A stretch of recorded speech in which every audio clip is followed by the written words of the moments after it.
All right. Hi, everyone. I had this video sent to me through my Discord server saying that Craig's critiques of Thomism were really rock solid and irrefutable. So I thought I would just sort of make a casual video, just kind of going through this video, listening to Craig's critiques and seeing if they actually hold up. And so I have the speed set to a little bit faster so it can quicken up this video a little bit. So let's just start. Good. Clearly, on Aquinas' view, as Richard says, it is impossible for us to form a conception of God. But that's not what I said, though. Well, you said we cannot conceptualize the divine essence. No, in fact, I would say the opposite in this respect, that what we cannot do is the intellect can't abstract God's form. Okay. But the intellect can never fail to ultimately talk about things of existence in conceptual terms. Well, I was going to get to that. Yeah. So right there, I actually think that's a fine response. So let's just continue to what Craig has to say. Because we grasp things by grasping their essence or their form, and God doesn't have that. He just is the pure active being. Thomists admit that God is incomprehensible. The intellect cannot grasp the pure active being. Okay, so I have a few things to say on that. So first, I don't really see why this is an issue. Because first of all, we can only grasp what we naturally know. That's what Aquinas is going to say, is that the kinds of things we grasp are going to be the kinds of things we naturally know. And as rational animals, right, we're animals, so the kinds of things that we naturally know are going to be sensibles, right?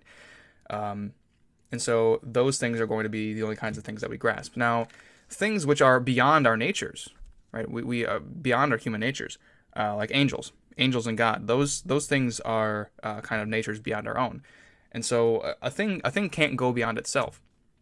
So the only way we can actually know things like angels and God, so obviously other than revelation, is through inference from sensible things, or is from comparison to sensible things.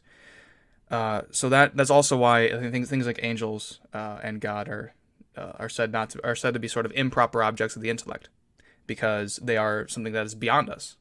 And I don't really see a problem with that, because if God is sort of what's most metaphysically fundamental, if he is this infinite being, of course he's going to be beyond our grasp. Like, why would you expect him to be within our grasp like that? But secondly, this idea that, well, we grasp things through essences, we can't grasp God's essence, so we just can't, it seems like he sort of wants to say that we can't even know God, because to know things requires grasping their essences. Well, Aquinas isn't going to say that that's the only way we actually know things. And so, he's going to say knowledge is analogical. There's many different ways in which something can be known, and that kind of knowledge is only one kind. And so that's not really going to be an issue for Aquinas. And so I'm not going to actually defend any of the positions or argue for the positions, because what Craig is going to say here is he basically says that, well, I'm really critiquing whether Aquinas is actually justified in believing the things he believes, like divine freedom and all these things, within his own metaphysics. And so I'm just going to try to show that, yeah, within his own metaphysics, he is actually justified to believe the things that he wants to believe. And these statements, then, that we predicate about God aren't univocally true. They're only analogically true. And without a univocal element, they're empty. Okay, so this one kind of ruffled my feathers a little bit, because the entire point of analogical predication is that there is a univocal element within analogical predication. I've seen this trend on the internet and Discord too, which they lump analogy in with equivocation or something, or they just say an analogy is just there is no such thing, which is really weird. I don't understand that. The whole point of analogical predication is that it's a midway between equivocal and univocal predication, right? So where a univocal predication is to predicate, is to have the same meaning, right? The same meaning of the predicate, and it's applied to the things that are being predicated of in the same way. And equivocal predication is predication that the meaning of the predicate is just completely different. Like to say a baseball bat is a bat, an animal is a bat. The only similarity there is just an accident of language. The fact that the word bat applies to both of those things, it's just an accident of language. The definition, the meaning is just completely different. But analogical predication is a midway between those things, because the predicate, the predicate that's being predicated of these analogates. It's the same meaning. It's the same predicate. It's the same, that definition. It's the same thing. But they're just being applied, or they're being predicated of the analogates in different ways. So there is some element of difference, which is sort of calls to the equivocity. And then there's an element of sameness, which is in the predicate, which is the sort of univocal element. So in a similar way, if you want to think about it like this, when we say God has an intellect, we say that analogically, because we notice that God contains forms without being in instances of any of those forms, and the only thing that can actually do that is an intellect. So insofar as that's the case for God, we predicate intellect of God, but obviously when we predicate intellect of God because he contains forms where he does not become instantiations of those forms, that's not going to be said of God exactly the way intellect is said of us, because when intellect is said of us, that implies more things than just saying that I can contain forms without becoming instances of them. So that's why intellect is analogically predicated of God, because there is something similar between human intellect and divine intellect, such that there is something that is shared there, which is the fact of the intellect being able to contain forms without being instances of them. But obviously, the divine intellect is going to be very, very different from a human intellect. So that's why it's predicated analogically. And so, yeah, I would agree that if there is no sort of common or univocal element, then it would be empty. But then it would just be equivocation. It wouldn't be analogical predication. It would be equivocal predication. So I think he just completely misses the point here. Brian, in Brian's paper, he says, when I say my computer is good, my steak is good, or a person is good, I don't really mean the same thing in an exact way. They all have something in common regarding goodness. And that is what you cannot say with respect to God on Thomism, because there isn't that univocal element. That's exactly what we say in Thomism, precisely because there is that univocal element. That's the whole point of analogy. Like he just explained here with goodness. You know, when you say a horse is good and when you say an apple is good or something, that's analogical, because they aren't good in the same way, but they're both good. You know, the goodness is still the same, but it's not said of the analogates in the same way. And that's exactly how Thomas talks about God, and that's exactly how he would describe God's like having an intellect, right? As I just explained a few minutes ago. So that's exactly how Thomas would describe it. So I have no idea why Craig is saying this. In the end, these predications are empty. So in general, of course, Aquinas affirms these sorts of things, but the question is he justified in affirming these sorts of things? And it seems to me that his metaphysic undermines these statements about God, whereby we would like to say that God is truly good and truly not a deceiver and so forth. I have a quick question here for both of you, but Bill, if you could help me understand your position better. As I was doing my research on the modal collapse, I was wondering how you would respond to how it would affect your position, because you seem to maintain that God sans creation is eternal. Although I know timeless. Timeless, okay. Pardon. Okay. You mean timeless. Timeless, okay. Yes. Right. Well, can you help me understand what you mean, or what you would mean by saying God willed creation in a sense? I'm trying to clarify in my mind, how will that not escape the modal collapse in your own position if God is timeless and God will have to will, so to speak? Does that in any way relate to the modal collapse? To be timeless is not the same as being immutable. Timelessness implies changelessness, but it doesn't imply necessity. This I don't really understand either. So he says timelessness implies changelessness, but he says immutability doesn't imply timelessness, or timelessness doesn't imply immutability. But changelessness is immutability. So if timelessness implies changelessness, then timelessness would imply immutability. So unless I just misunderstand that or something. But then he also says here, he says that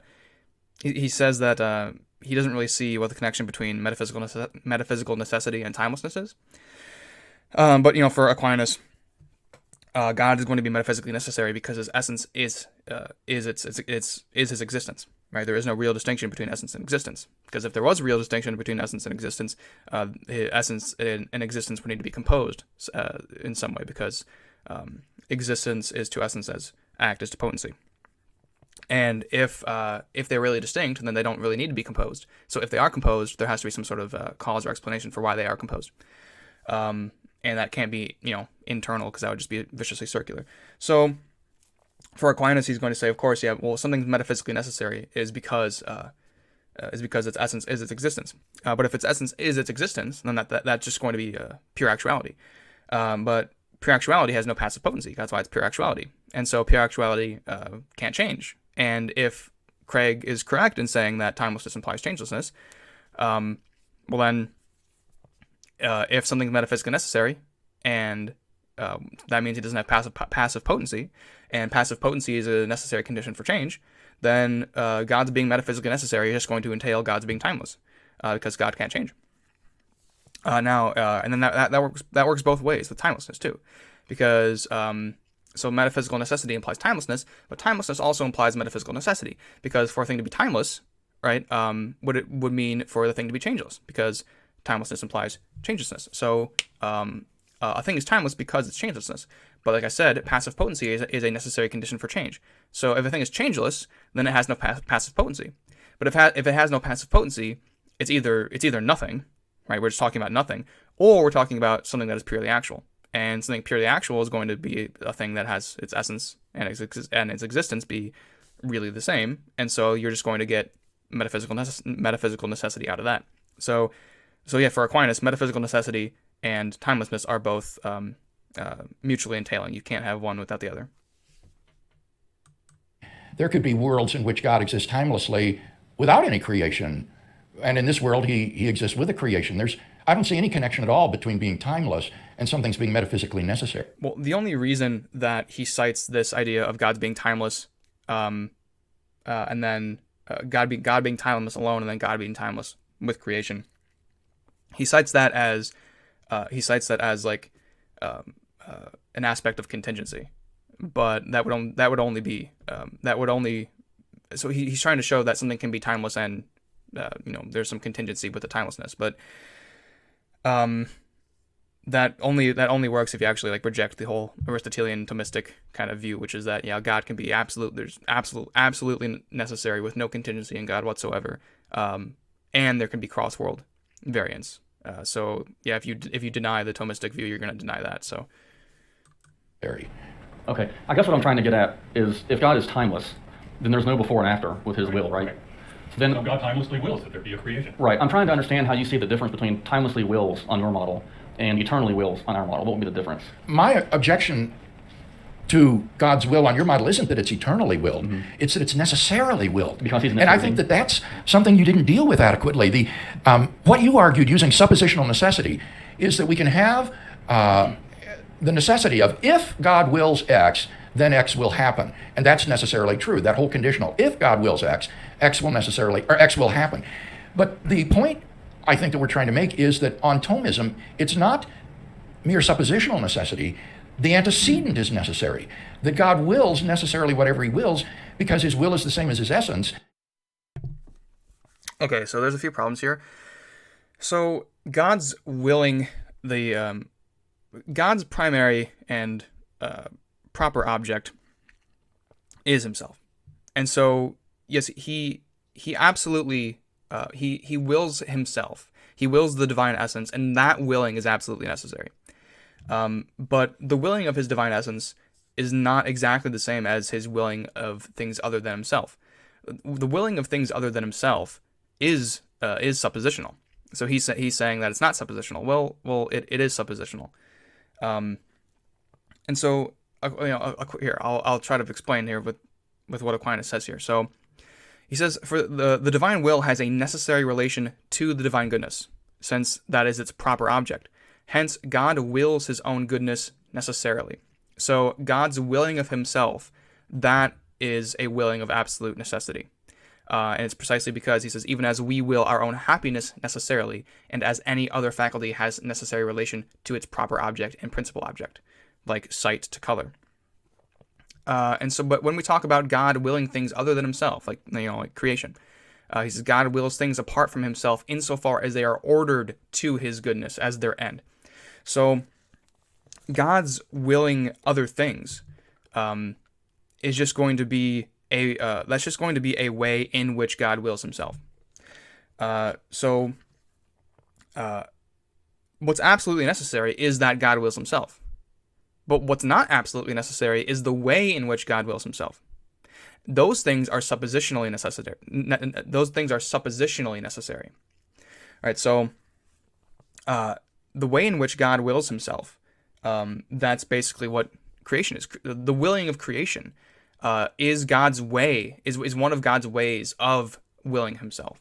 It's one way of displaying the love for himself. And then that's just suppositionally necessary. There's nothing there. There's nothing that restricts him from doing it, because willing himself, he's completely sufficient and satisfied just willing himself, and that's all he needs. But there's nothing restricting him from willing himself in some particular way, which is what creation is. So this idea that he's trying to say that it's not just suppositional, it's not just suppositional necessity. The antecedent is necessary. It's not just that if God wills X, it's not just if, it's that God wills X. But that only applies to the divine essence, right? The only thing that's absolutely necessary is that God wills the divine essence. But where the suppositional necessity comes in is the way in which God wills the divine essence, and the ways in which God wills the divine essence.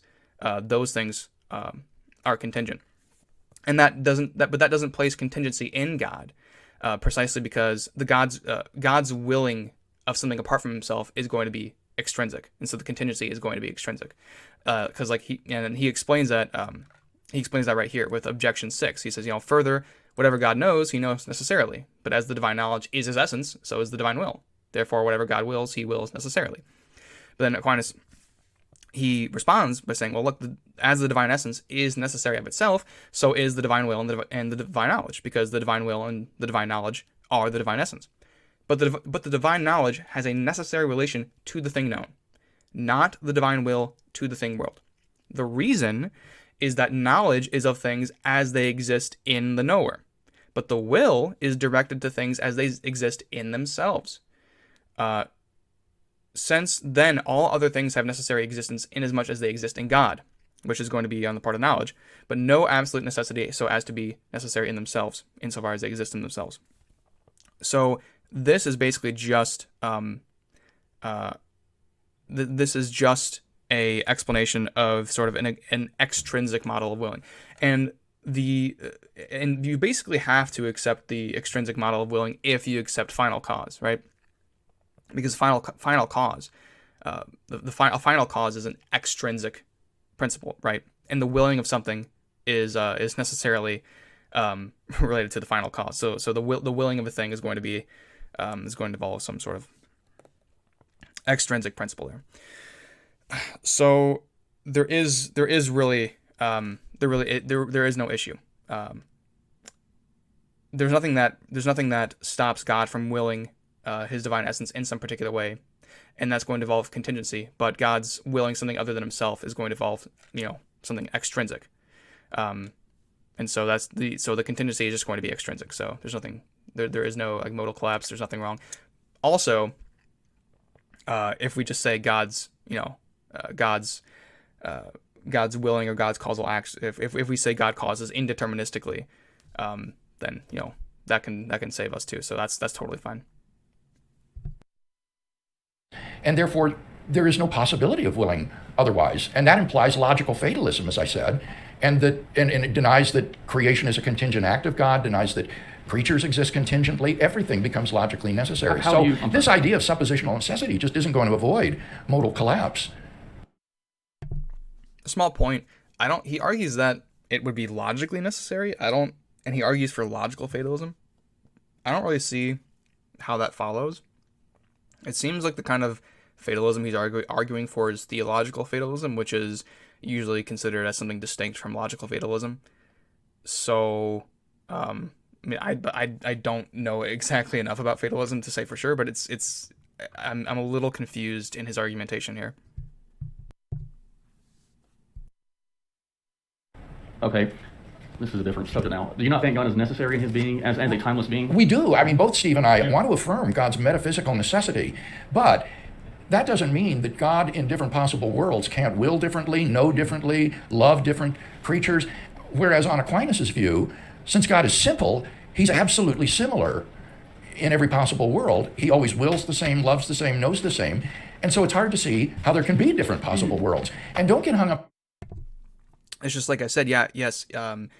The proper object of his will is the divine essence, and so yeah, he absolutely necessarily wills the divine essence. So in every if you want to talk about possible worlds, which I don't like doing, but if you want to talk about possible worlds, then yeah, in every single possible world, God wills the same thing insofar as he's willing his essence. And that's true.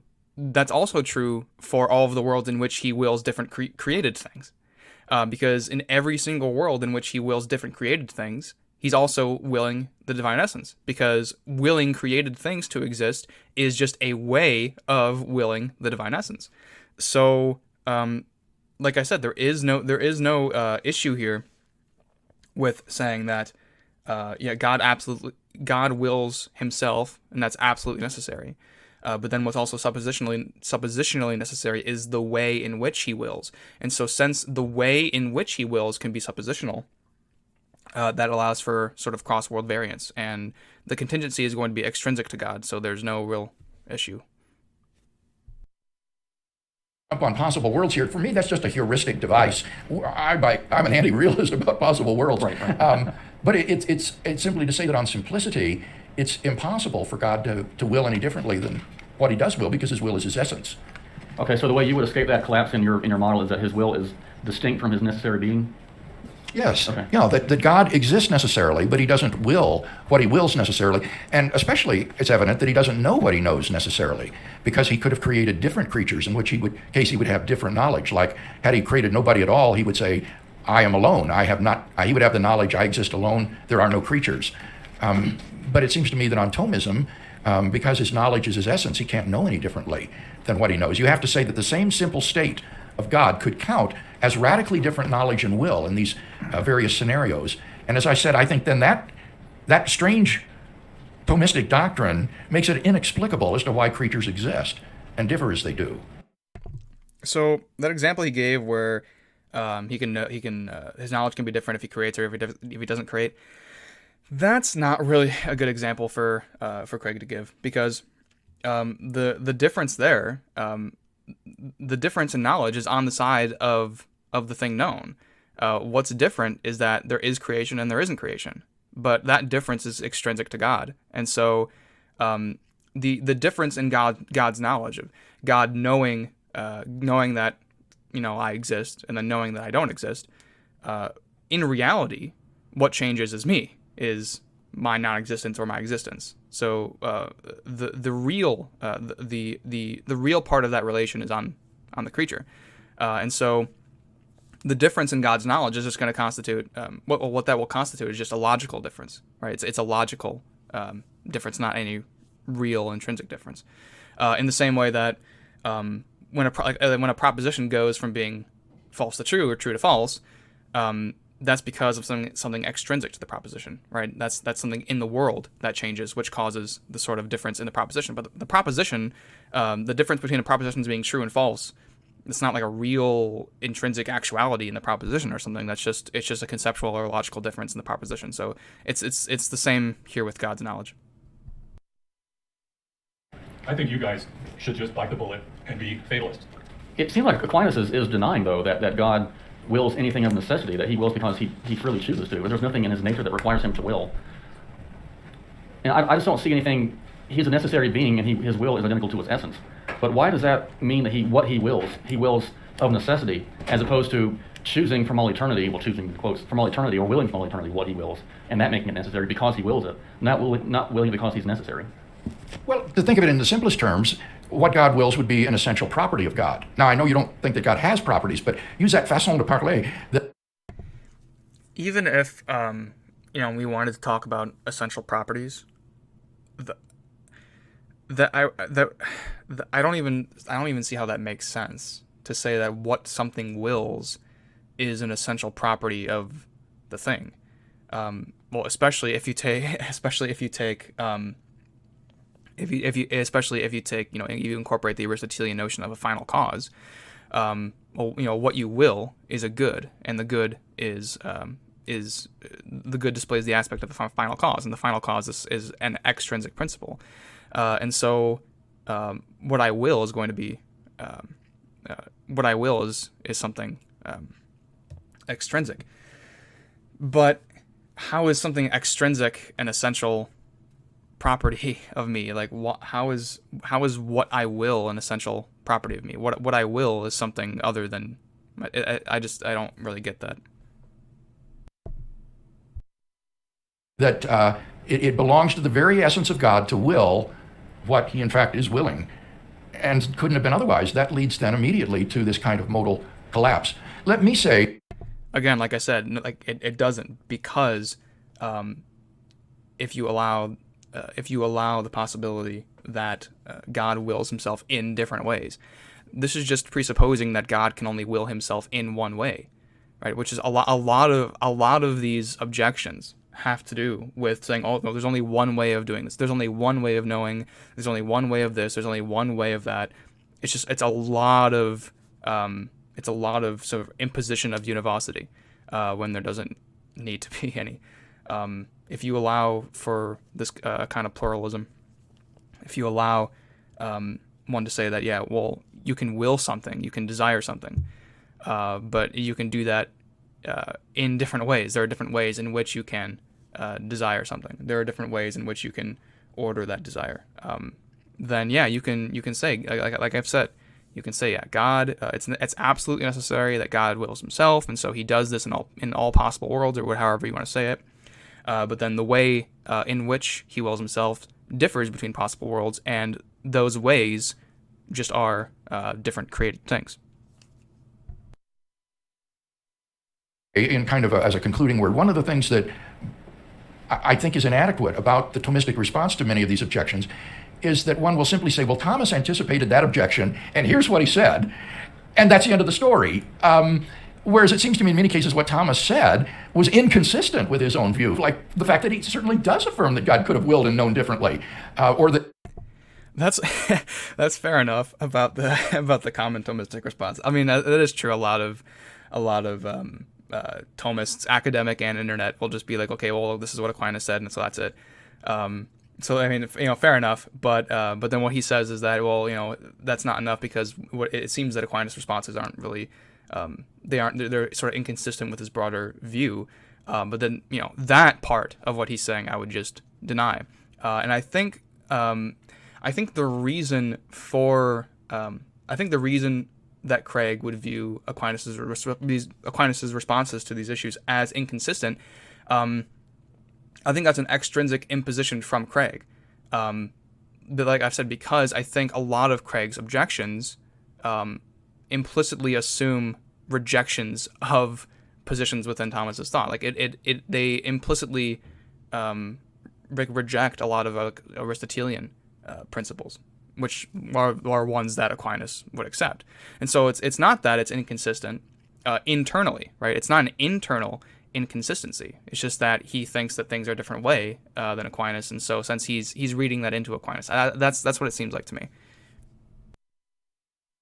That he does think that God is good and that God is omniscient. It seems to me that it's not enough just to cite the proof text from Aquinas and say he's anticipated the objection, because in many cases the response that he gives seems to me to be incoherent with this broader doctrine of God being the pure active being.